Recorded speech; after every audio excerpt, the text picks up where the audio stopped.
Une équipe, voilà, je pense ultra réaliste, Bourg-Péronat, qui a été super efficace, qui nous a punis en une mi-temps, alors que je pense qu'on démarre plutôt bien le match et qu'on a les premières situations. C'est toujours la même histoire, c'est que quand on ne se met pas avec un avantage, quand on pousse, qu'on a quelques situations vraiment très intéressantes pour passer devant au score, ben forcément après on s'expose et après voilà, c'est une frappe magnifique qui ponctue le premier but. Après je pense qu'on est aussi naïf sur le deuxième, alors que le match il faut pas se désunir comme on s'est désuni, on va dire, pendant un quart d'heure en première mi-temps, qui amène le deuxième, on s'ouvre.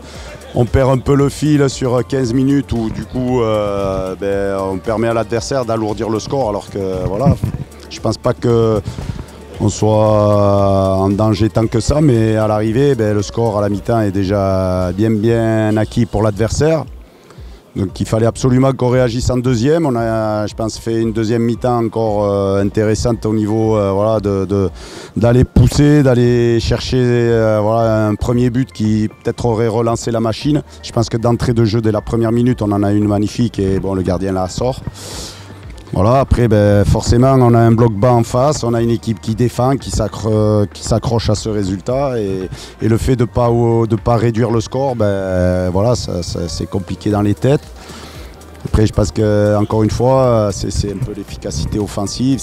Voilà, je pense qu'on a quelques situations vraiment très importantes et qu'on ne conclut pas. Donc il faut travailler, il faut garder la tête froide, il faut avancer, il faut bosser.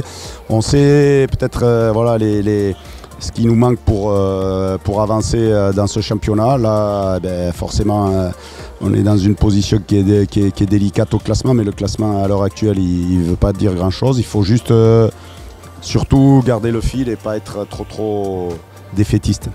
Ouais, après ça, c'est encore une autre compétition, c'est la coupe, c'est une complètement différente du championnat où on sait que l'adversaire voilà, va jouer son va-tout sur un match avec une équipe qui est en N3, qui n'a rien à perdre. Elle jouera chez elle devant ses supporters.